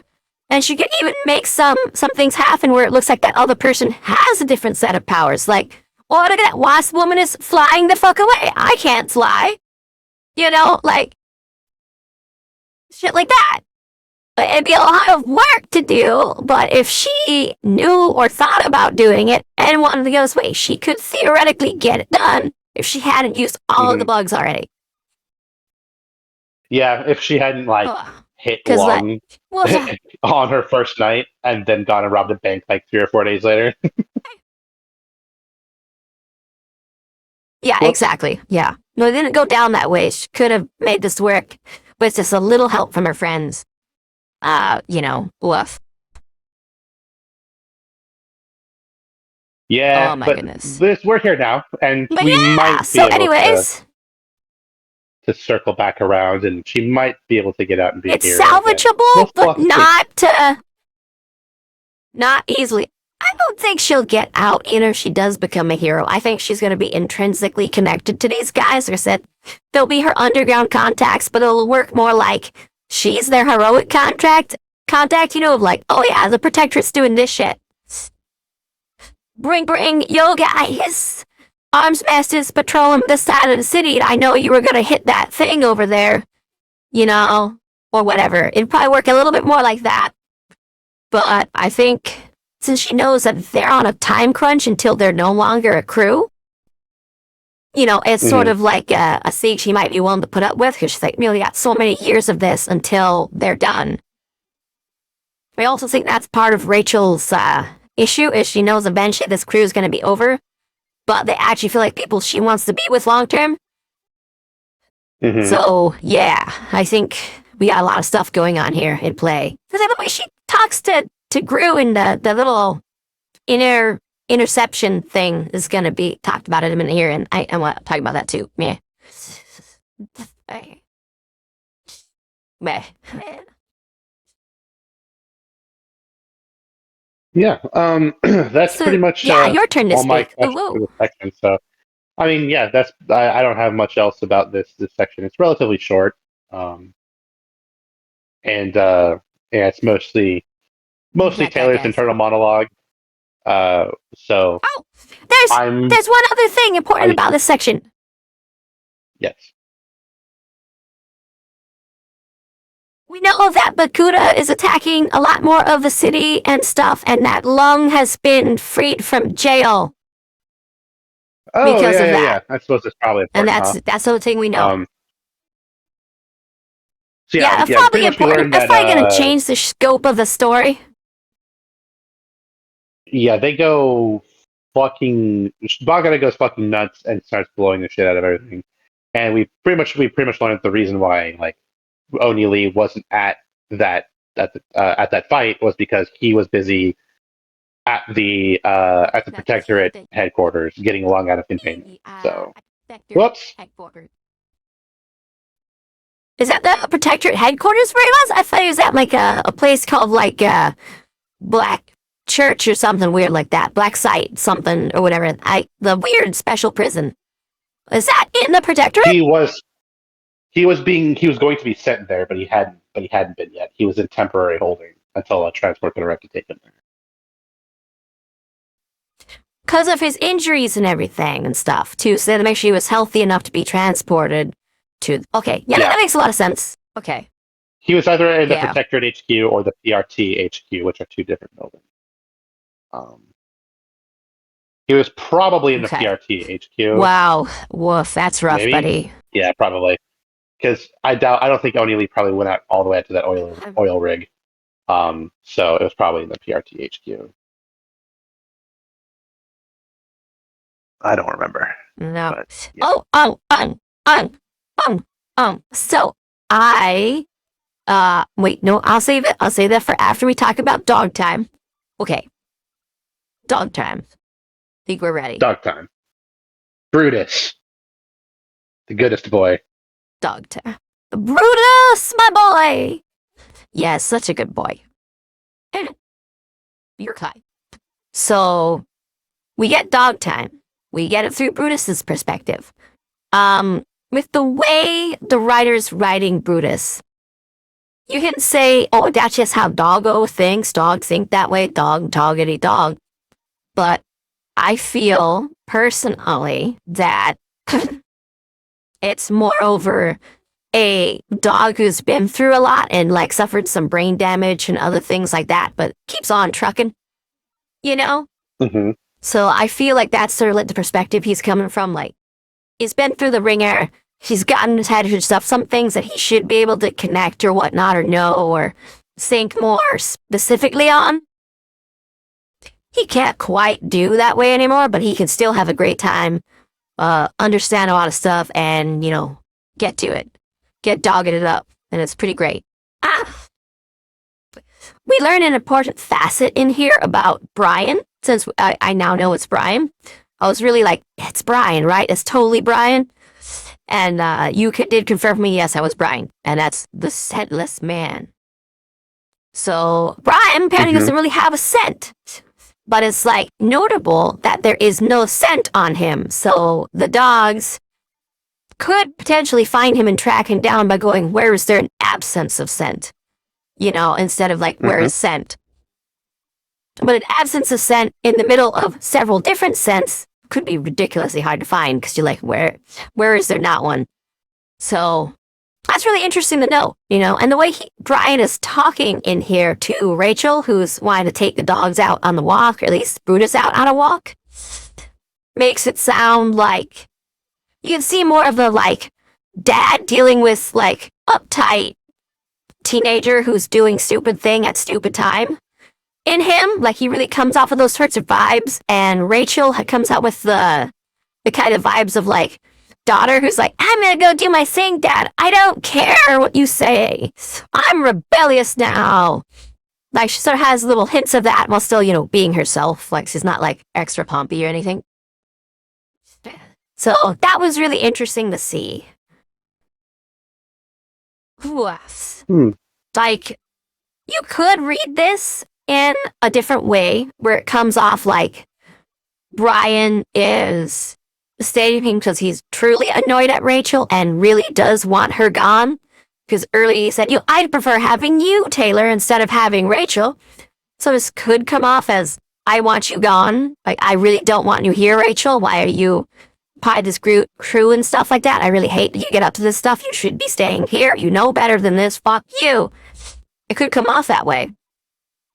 But the way I'm reading it with the interactions, the way they're talking, it comes more off with those sort of like dad/older brother vibes for me, where he's really upset that you're doing this thing now and knows you know better, but wants to help you out, wants you to be doing well, that type of thing. That's how it comes off me. So it's interesting. And again, I know Brian's been around Lisa for a long time and stuff now too, so he might be able to just, tweak the way he talks and stuff too. I don't know. He can at least, run vibes right on people, so that's good. But anyway, so Rachel is gonna take the dogs on a walk, and Brutus, Angelica, and what the other one's name keeps slipping my mind. I want to say Julius, but that's not right. Judas with a D. Yeah. Dennis. Yeah, they all go to the door. She only takes Brutus with her, but everyone gets some treats. Everyone gets treats except Brutus at first. Brutus could get his treat later. And they go on a walk. Rachel is really nice to a stupid woman and her kid. Let's see here. What else? Yeah, actually, I do want to ask before about they that get to really the quick. place. Yeah. Because it's like the up until now, the text has been pretty overt, trying to get us to see Rachel as being like fairly violent, and having very little patience. Yeah. But I think this part tries to show her that way while actually showing the real underlying stuff. Yeah. So if she acted the way that the text had kind of been trying to make us believe she was, and the way that the heroes at least seemed to think that she behaves, she would not have been nearly as like patient or understanding or helpful in that situation as she was. Like she definitely was like, came off as like as a huge fucking asshole and a violent psychopath to these people, but that's because these people don't understand what's going on here. They're stupid. And I don't understand where they are either. Like with where Rachel winds up going later here, it's a very important lesson she just gave this family and made sure they would remember. Because those people are there who are doing that thing. And even though she does this stuff or whatnot, some of them may still be there and may continue trying to do this thing. So a child like that is in legitimate danger by those people. Mm-hmm. Like, what the hell? So this is a big important lesson to save this little girl's life and help their parent not lose someone to prevent this family from being torn apart. They don't get it because they're not from any hard sort of like group or societies of they're like, okay. But they're in an area where there's really dangerous people who would take advantage of this moment. And one of the common things you'd see with like the cartels and a few other things is taking fucking children and using them, and same with women, but normally children, and using them as tools for dogs to fight in the middle of like fighting pits and stuff to tear apart. So they prove they don't care about people or anything, only their master and what they're told to do. And that's it. Like, they do that. That's normal. So if you know how those places work and what's going on here and how that's just a normal thing with dog fighting people who fight dogs at each other, and they don't give a shit about, they don't consider children human. They consider that just a thing for dogs to tear apart and prove that dog is hard. Some of them even pay extra to be there for that pre-show. Like, the fuck? You know how dangerous it is, and you know the lesson she just gave those people is legitimate as hell. Like, Yeah, woof. especially since we know for a fact that dogfighting is a big thing that the Empire does in this area. Yeah, jeez. Fuck yeah, man. Like that's why like Rachel it Anyways, does yeah, like half the shit that's so to real. let Like, her. yeah. Oh my gosh. And that's why she looks like a fucking lunatic to the heroes. Like, she attacks random, normal, happy members of society. Because that's how the Empire make themselves look. Because they're a Good, freaking hardworking domestic abuser of the Americans. city. And we talked about this, but yeah. Yeah. Aha! Yeah. Disgusting. But yeah, so she does a really good job here. If you read it, you understand exactly what we're talking about here. Yeah. If she really was who they thought they were, you know, this kid could have easily just been used as a little toy Dead. for this dog, you know, attacked right there, or, yeah, dead, or taken by Rachel and the dog to be used in one of these dog fighting type of things, you know, and same with the mother, like, oh, that's her up ahead. I'll take her too. You know, not hard. These type of people do that shit all the time. You know, the ones that Rachel's after here. They do that shit. That's normal. So it's it shows you how much heart she actually has, but also where she's coming from. That's great. I love it. I'm super happy with it. Yeah. It's peak fiction. It's a very nice little scene, yeah, where we get to see actually peek into her actual mentality and personality behind the mask, not only just the mask she puts forward, but the bias through which our narrator sees her through. Yeah.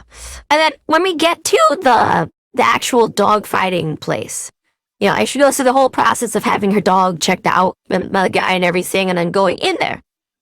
You know, if you're a dumbass reader, you might read this as, oh, she's actually going to go, you know, put her dog in a dog fight and, you know, win by using its power and stuff, of course. You know, seems like the evil bitch thing to do. But that's not what happens at all. Oh, God, no. Yeah. She shows up to a dogfight, and boy, does she win a fight.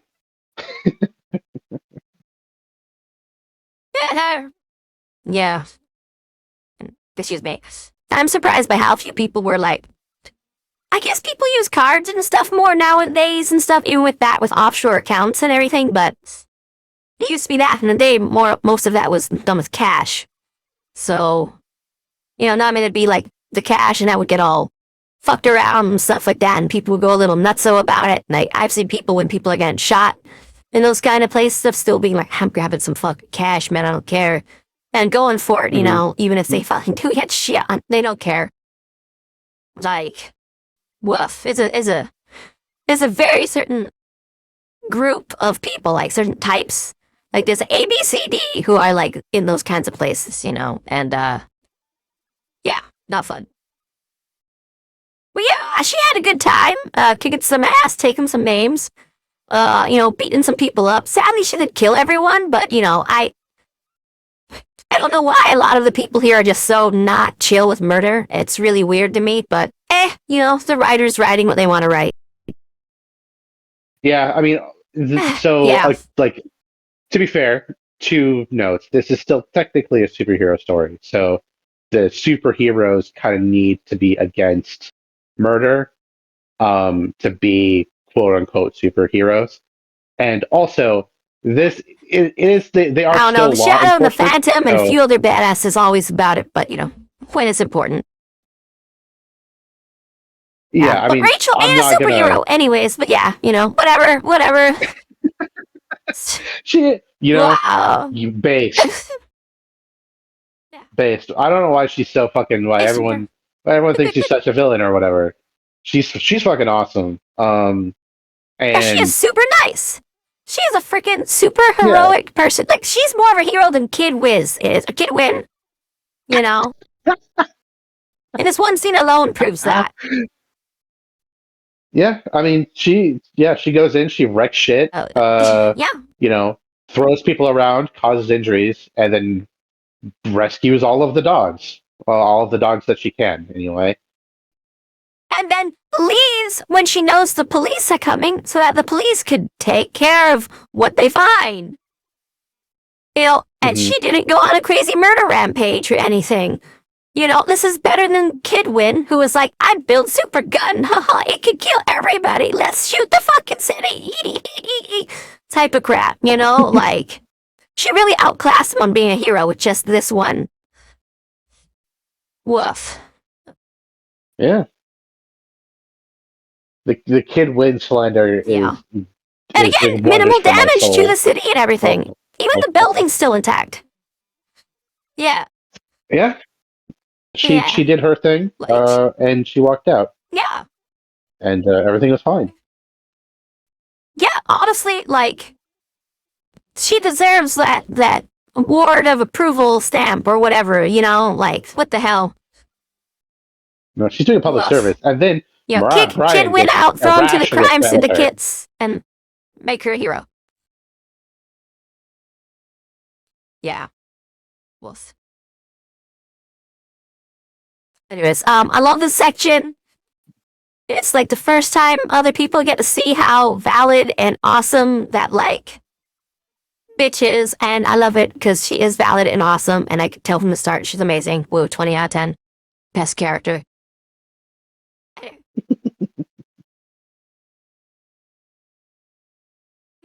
Cool. So, My favorite Ted. is there anything you think that?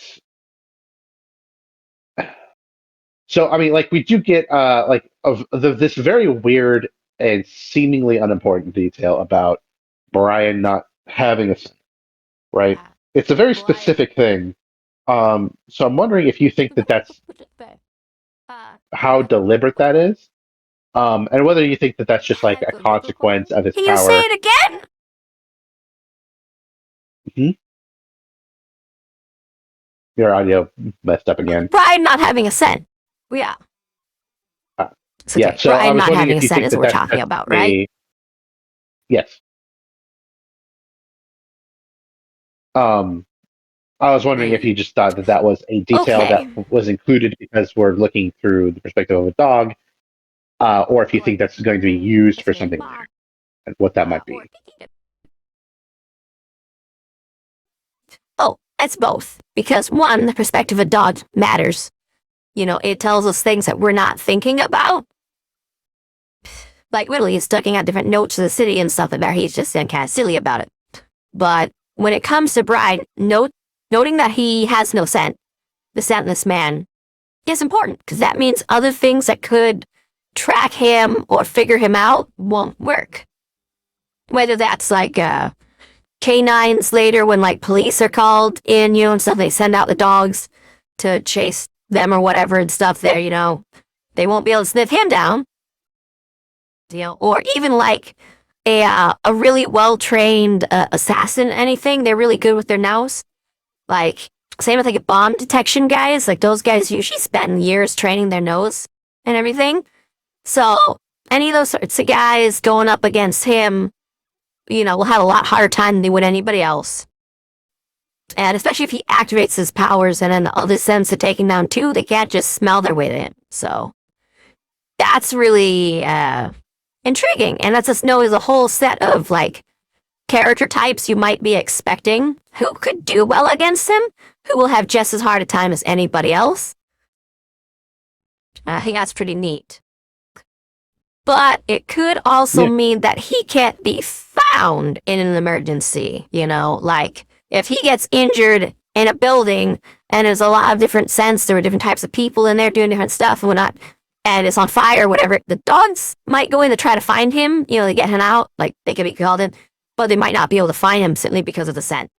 So this could create some dramatic tension, in all sorts of different directions, whether, Brian having a fight or Brian being injured or lost, or if he's taken, he's going to be a lot harder to find than other people, and you'll be relying more on Lisa than you would anyone else. So, yeah, it's really interesting. It set up a lot of potentials. Yeah, I dig it. Awesome. All right. Well, think I think that's it. Do you have any other thoughts on the puppy chapter? The puppy chapter. I know I did have a few other little thoughts. They weren't really like big ones or anything. They're just heck yeah, you know, Rachel's being awesome and I love it. Mm-hmm. So let's see. The the layout for the fighting pit for the dogs makes me think that something has happened before to their other places. Because it sounds like one that's been set up when another place got punked, basically. So I don't know if you've ever been around the dogfighting scene or anything with that. I very doubt it. But when I was around people who were doing that kind of shit, again, I was around a lot of people who were really fucked up. Uh, anyways, so usually they would have an area that goes underground, and then over there you go down a bit, usually off to a side area. And there's reasons why it can go in two directions at least. And one of the directions is where the dog fighting stuff was going on. And the other direction was where all of the leftover pieces and stuff or other things were going on at. So that way, if someone does come in to bust or shoot up one of those zones, everyone in the other area can get the fuck out. You know? So it's usually set up like that, but it didn't sound like it was the way it's described. It's moreover like the area when shit goes wrong where you want to be, and everyone has a secondary area they go, or their place has been found out and like is under watch, and they're like, shit, we normally over here, we got this other area. So maybe she's hit them before, or maybe, the ABB and the Empire having this conflict has caused them to lose some of the areas, so they use these secondary locations. Which, what sucks about using a secondary location is you gotta let people know where that is. And when you go to let people know that, it's more likely to be found than the original location, which was more of like a trade secret. Where it's, Mm-hmm. yeah. So it's really, woof, that setup of that place itself either talks about an experience of the writer, or it talks about the situation that the group running it is in. And I'm personally inclined to think the second one, because it's not too hard to look up these people and go check out what they're like and stuff. If you're writing a big book and you got to include them as like a part of your villain thing, I imagine you'll go look them up. Like, why not? So yeah, it's really interesting, and it's possible that Rachel simply is completely disinterested in the other half of the operation there, and simply didn't acknowledge that it even exists for her purpose. She just, honed in on what she's getting done. Which makes perfect sense with the kind of character she is. She doesn't care about them peddling drugs or whatever, or that's where the corpses are thrown or whatever from the fights and stuff, before they're sold off to PETA. Whatever. Well, not PETA. Who is it? Purina? I think it's Purina. Yeah, Purina's the main one who buys them. So, yeah. Woof. Yeah. Yeah, I mean, all possibilities, and and honestly, it might be several, more than one of those options, where it might be that she just straight up doesn't give a shit about the other half of the operation, and also maybe she's been doing this for a while. She's been in the city for at see, least she went with such 6 to 8 months. So yeah, so she's definitely done this thing. She might, understand entirely how that sort of group of businessmen, air quotes, in general operate, and just been, now she's found the local ones and stuff and kicking their ass, like she's on animal, Again, I'm surprised she didn't kill anybody. Really weird. Because there's like a few people in particular who you might want to kill if you're in that spot. They're like, and there's always at least one guy, and he's usually got a small little crew who are running like behind where the kennels are and stuff like that, and determining if something's worth putting out there and what part of the show it should be in. Like, this dog doesn't say he wants to fight today, maybe we can put it up where, it gets mauled by someone else's dog, so it's just, a feeder part of the show. Or maybe we can use it for this or that, or just, hey, but you're not getting in today, haha, you get cooked. But, it seems like the physical guy handling that might have been part of that person's crew, so there's a whole bunch of stuff going on there that people don't tend to think about. There's people who are handling the money, or in the case we're using digital currency, the ones who have everything checked out to see the different offshore accounts and everything and make sure stuff's going the way it should. That no one's tricking anyone else, stuff like that. And they're usually the ones who are the most armed, or at least those around them. And then there's a few other people who are there. There's someone who's always on, there's usually at least two guys, like at least, come on, who are on like watch for stuff. But, so it was really interesting. But the way she blazed through everything, it could just be those guys are caught up in everything else there, and she does not care. She just wants to put the fear of God into the whole situation there, and then let the police find it afterwards, So, yeah. It was interesting either way. It says a lot about her and what she's doing, and how she's actually like a really good moral person. Like, yeah. She believes Rachel, people have rights. Oh my most God. moral person we've seen so far. I would say so. Yeah.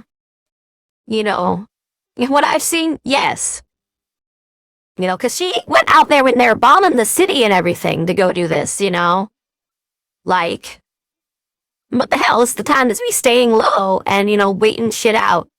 And it's like, no, I'm going out there getting some shit done. Like, yeah.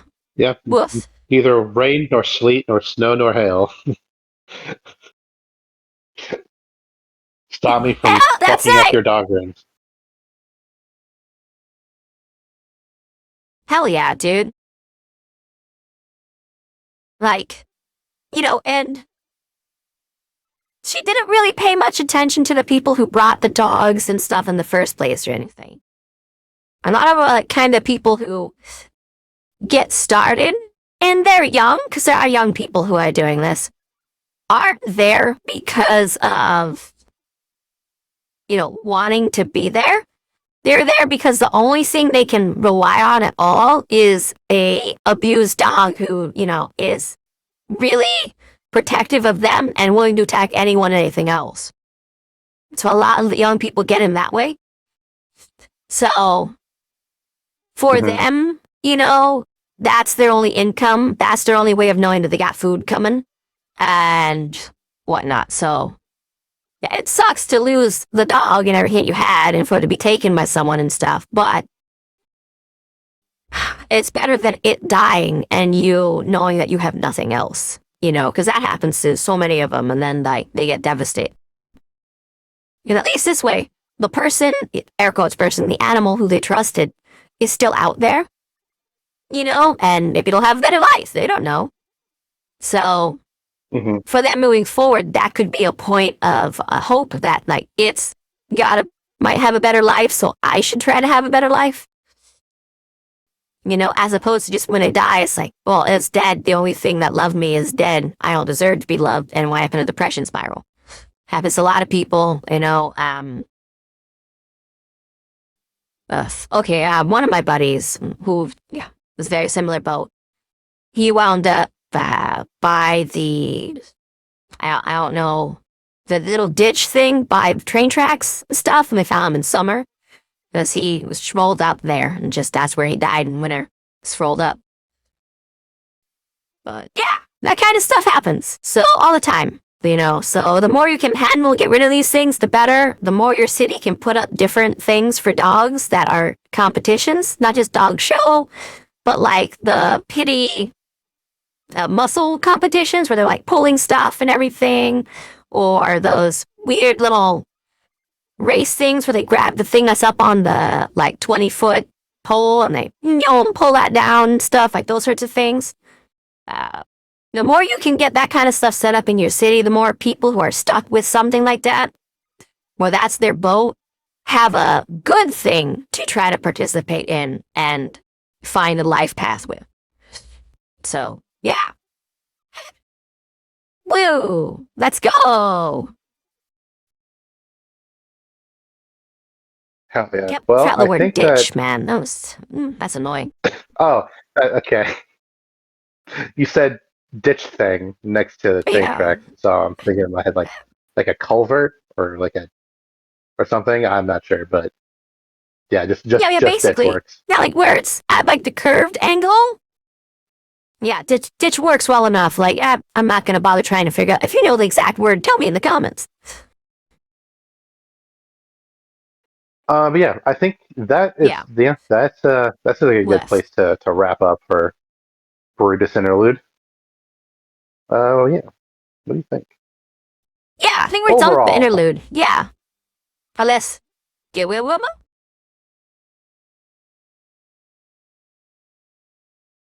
trying to want to see here what you thought Overall, what? overall of the arc. What you Yeah. give it a general vibe. Okay, what? General vibe for the arc was,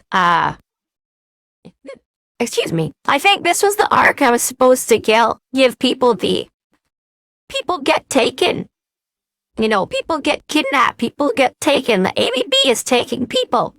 You know, other superpowered people can be taken by people. They can be kidnapped. They can be taken, maybe used for stuff, you know? And there are people doing experiments on people they kidnap. I think this is the arc that was supposed to get you thinking about that for whatever later plot point. You know? So, yeah. This is about that. And it shows people are getting kidnapped. It shows animals are getting kidnapped. It shows all of that stuff. Like, that was the big theme of this arc. And that, you know, that criminal element of your city is part of every element of your city. You know, it's in your home. You know, your city is you. Like those crimes that are happening, the different types of people and stuff. They affect you, whether or not you're with them right the second. They could be in your home at any time. You know, that's a lesson about the world while at the same time telling us about this particular city and the setting and what's going on. Mm-hmm. So yeah, good arc, yes. Sweet. Yeah. Cool. And so now we'll get to the final section that we didn't get to when we tried to record this last time. Theories. Are there any Yeah. theories you had before that that you wanted to put an update on, and then we'll talk about any new ones you might have. Okay. I'm gonna start with a combo breaker, and that's stuff about Oni Lee. Okay. So, combo breaker.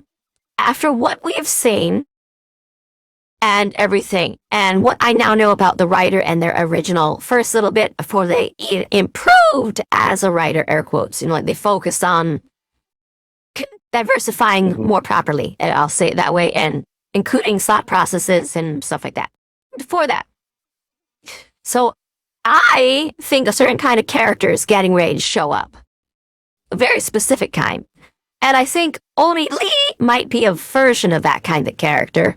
And if he is, it would be the best possible version of this character we could get. Okay, three's in my opinion. So we know that about Oni Lee and his power set, where he does this thing where he makes an extra of himself that lives for a little bit and then, you know. What if his power isn't necessarily making a copy of himself. Now, there's a few different ways it could go, where he does this copy thing. It could be that he actually has an absorbed twin brother, and when he makes a copy like that, the absorbed twin's mind enters the body and then goes and acts out stuff there. So there could be planning and stuff and scheming that's going on with just this one guy's body, where we have two different people capable of scheming together, and even acting on it in different ways. And he might have schemes that mess with each other's plans. That could be part of why he prevents himself from being the top, because then, he might start infighting with himself. So that could be a really interesting way of going about it. Another possibility is he can actually create a clone of any organic, being he touches, like any person, for example. So if he he's always in contact with himself, but maybe he could touch a random member of the ABB, and there's got a second one of them, who is only going to last a few seconds and whatnot, but is there.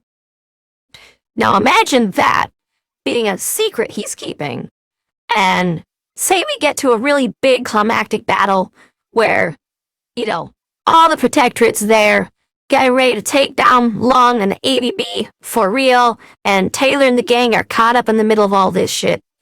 And, he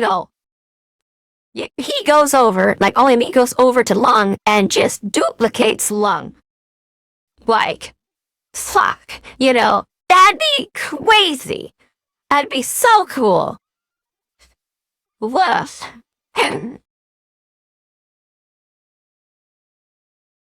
I like the theory.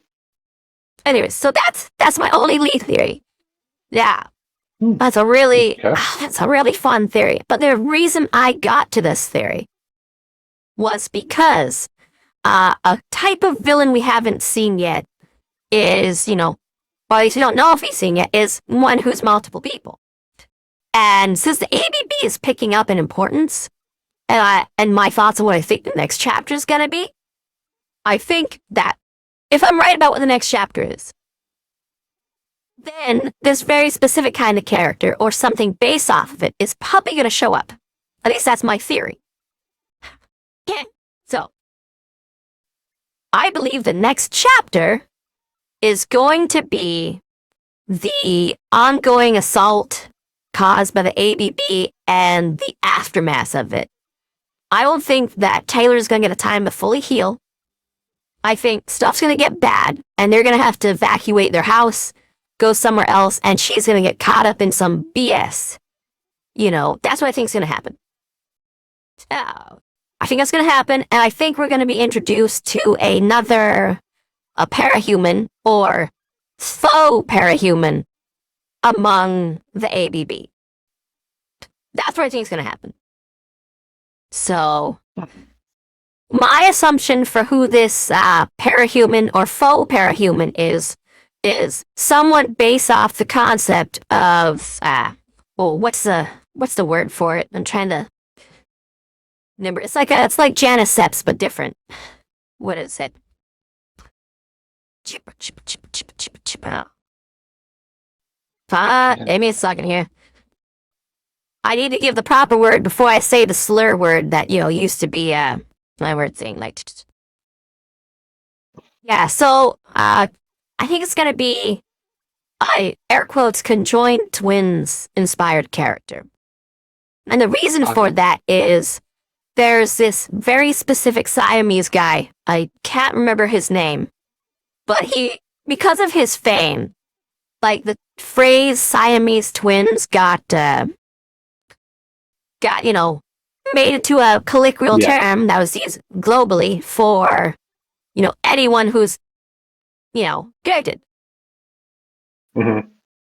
I can't remember where he's from or his name. His last name's Bunker, which is why I was like, why are they called Bunker twins? That was a thing, but is it? Can you look it up? The Siamese twin, last name Bunker. It's Okay, thank you, thank you. And I know one of them starts with a C, but I don't remember what it is. I know. Jeez Louise. Chang and Eng. Chang and Bunker.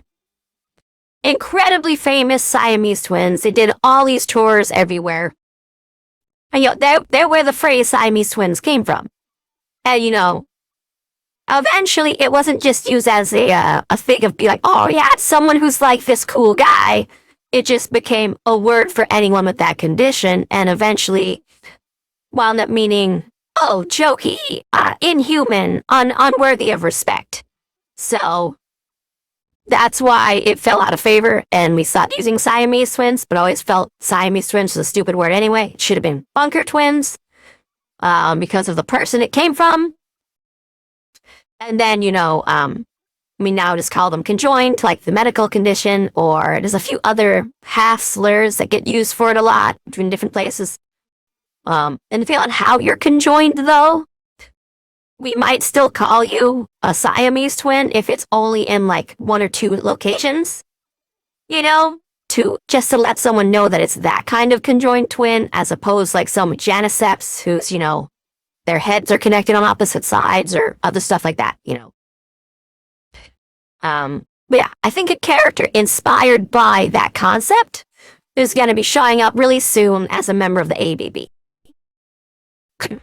And if it's only Lee and it's through his power actually being based around the concept of having a twin, or of, maybe even making such a personable connection with someone that they become an extension of him, and then he can make that person clone up too, or whatever, something along those lines. That would be such an amazing way to incorporate that element without being like racist about it, You would just be taking inspiration from this really cool guy at Bunker and using it to inspire a superhero power, which is cool. I like the idea. So that's a theory. But there could be a few other ways a character inspired by this could go. One of them could be, say, a character who's two characters who fuse into one. Because we haven't seen that yet. So it could be we have these two members of the ABB, and they come together and they form a stronger person. And maybe they'll have like 4 arms when they're in that stage and just be taller than normal or something. Or maybe they'll just, get each other's powers and stuff. They're literally like, twice as strong, and they both are really strong in different things. Like maybe one is like an acrobat and the other one's like, basically a barbarian type of person. And when they fuse together, they have all the athletics and all the acrobatics of each other, and it's just whoosh, you can't get near them. They're like the perfect person. Or something. I don't know. Or it could be a faux parahuman, because we haven't seen anything like that yet. So what that could be is like someone attempting to make something like a parahuman by screwing with stuff. So if anyone's going to do that, it would be Bakuda, and it would be her horrible experiments with these bombs and stuff, Maybe she's made someone who's like a mini Vazd, And that, air quotes, mass of people or whatever, or even this combination of a few, is sicked on our heroes, our main characters at some point. Or it's just unleashed on the city as a monster saying, like, screw y'all. We don't know yet, because like the whole thing to do is throwing out their distractions, getting stuff done, and wreaking havoc on the city. This would be a good time to throw something out there that would just terrify people. If that's what you're doing. So yeah, I think something along those lines is going to happen, and we're going to be dealing with where Taylor is completely incapable of using her powers and is in a situation where she needs to be able to use her powers, Like, this is a situation where if she were actually heroed up or villained up at the time, she'd be able to handle it.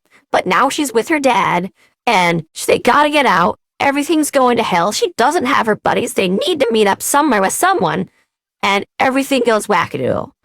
That's what I think is going to happen. I think it's going to be a good one for showing her what her dad goes through every day when he thinks about the superhero stuff and he goes out into like the docks of the city and does stuff, like he'll help her and him sort of reevaluate each other. And maybe he'll even be more worried about her. And this might lead to where she gets the inkling of, I need to tell him, you know?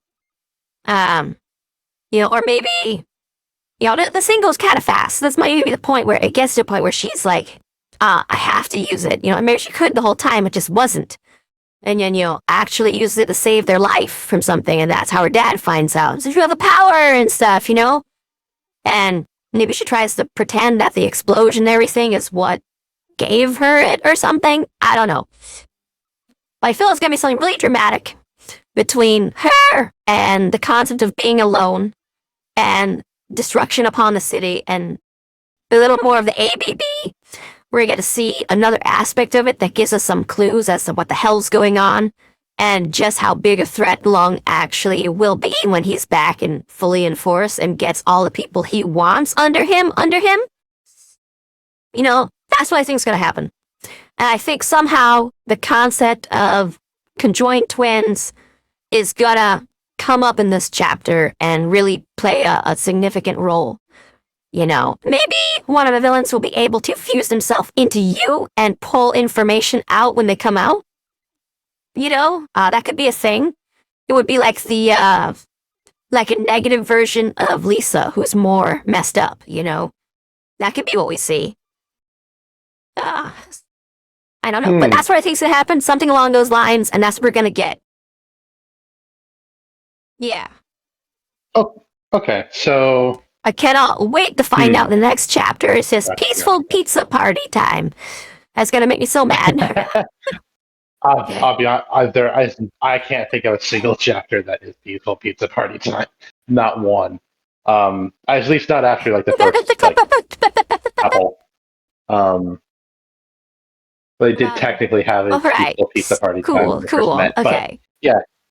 So just for me to recap, you think that the next arc we'll see Taylor having to grapple with the consequences of being alone, and ABB will continue wreaking havoc.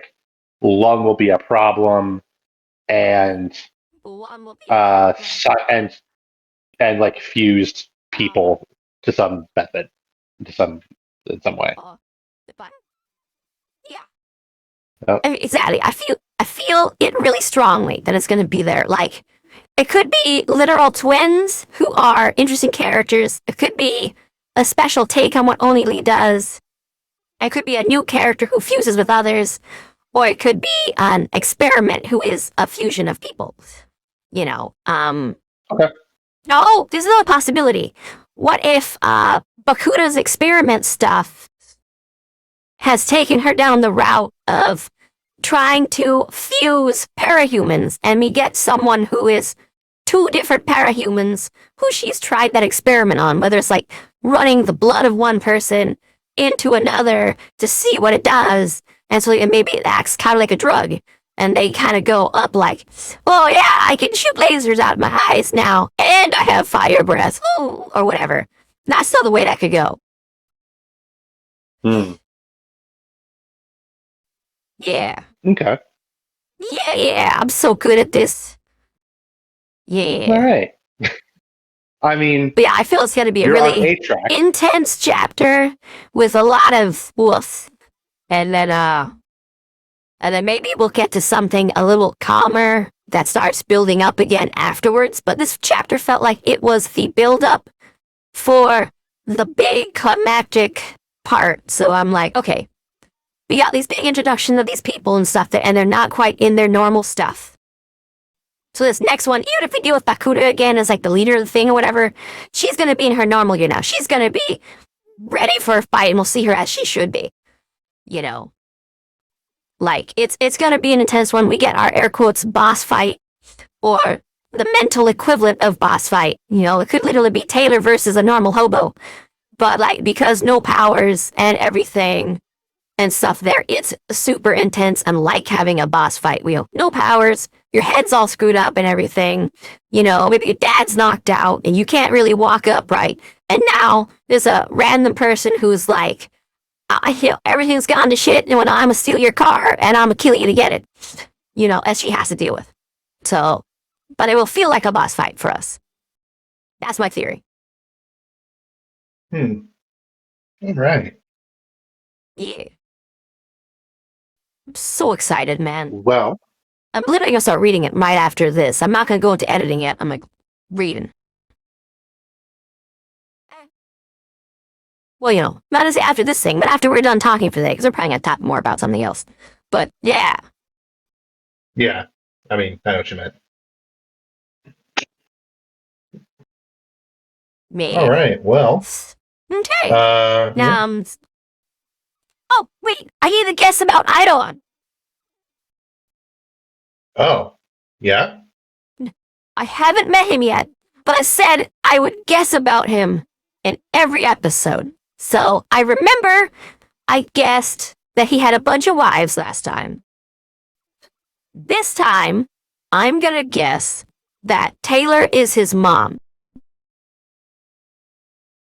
I'm sorry. What? Yeah, that's my guess. Taylor Wait, is somehow his mom. Whether it's to tie, like, you know, a cloning thing or something, I don't know. You know, it aged up thing, I have no idea. But that's my guess because I still haven't really met him. I'm still just wild guessing. Let's go. That might be the most wild guess I've heard. Whoa. I mean, huh.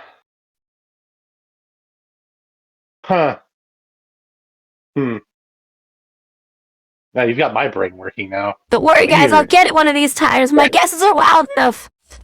Well, I'll tell you, it wasn't today, but that's an interesting thought. Boy, I'll figure it out, horrible, and it'll still be funny. You know, it's weirdly in an odd sort of backward, sideways way. There is almost something to that thought, but not in the way you think.